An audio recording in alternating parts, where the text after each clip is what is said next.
Hello వివోస్, welcome back to my channel. నేను ఈరోజు చెప్పబోయే రెసిపీ బెండకాయ పకోడీ అండి. ఈ బెండకాయ పకోడీని ఎలా ప్రిపేర్ చేయాలో చెప్తా, ఒకసారి చూసి ట్రై చేయండి. ముందుగా ఈ బెండకాయ పకోడీ కోసం లేత బెండకాయలు తీసుకోవాలండి. అలా అయితేనే పకోడీ అనేది చాలా టేస్టీగా ఉంటుంది.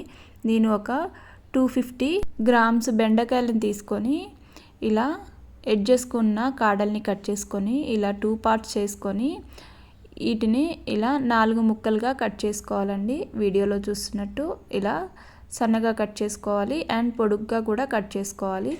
ఇలానే బెండకాయల్ని మొత్తం కట్ చేసుకొని పక్కన ఉంచేసుకోండి. ఇప్పుడు ఒక 4-5 పచ్చిమిర్చి చీలికల్ని కూడా ఇలా పొడుగ్గా కట్ చేసుకొని బెండకాయల్లో వేసుకోవాలి.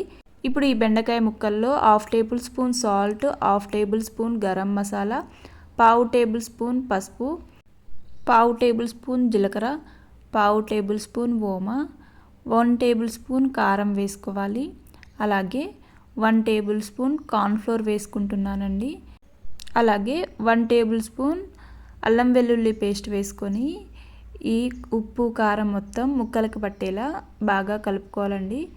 ఇలా చూస్తున్నారు కదా, వీడియోలో చూస్తున్నట్టు ఇలా మొత్తం ఉప్పు కారం ముక్కలకు పట్టించాక ఇందులోనే నేను పుట్నాల పిండిని 1 కప్పు వేసుకుంటున్నానండి.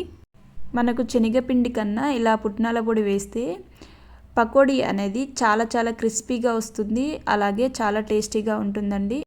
ఇప్పుడు ఈ పుట్నాల పొడి వేసుకున్నాక కొద్దిగా వాటర్ వేసుకుంటూ ఈ బెండకాయ ముక్కల్ని కలుపుకోవాలి. ఇలా బెండకాయలకు మొత్తం పిండి పట్టాక లాస్ట్లో కొద్దిగా కొత్తిమీర తరుగు వేసుకొని కలుపుకుంటున్నానండి. మీకు పుట్నాల పొడి బయట స్టోర్లో అవైలబుల్లో లేకపోతే పుట్నాలను తీసుకొని మెత్తగా మిక్సీ పట్టుకొని పొడి వేసుకోవచ్చు.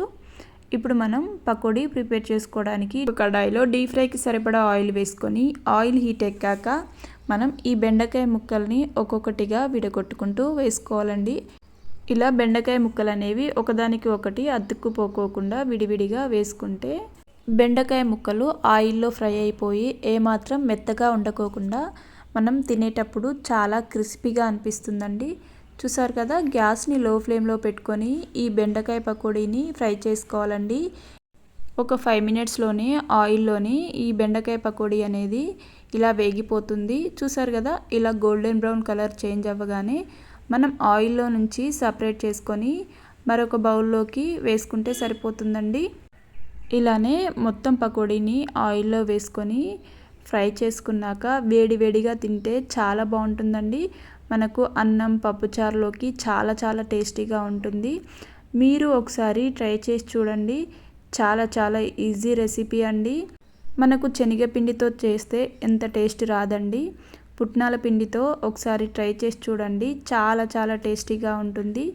చాలా సింపుల్ రెసిపీ. అలాగే వీడియో నచ్చితే లైక్ చేయండి, షేర్ చేయండి, సబ్స్క్రైబ్ చేసి పక్కనే ఉన్న బెల్ ఐకాన్ని క్లిక్ చేయండి. Thank you for watching.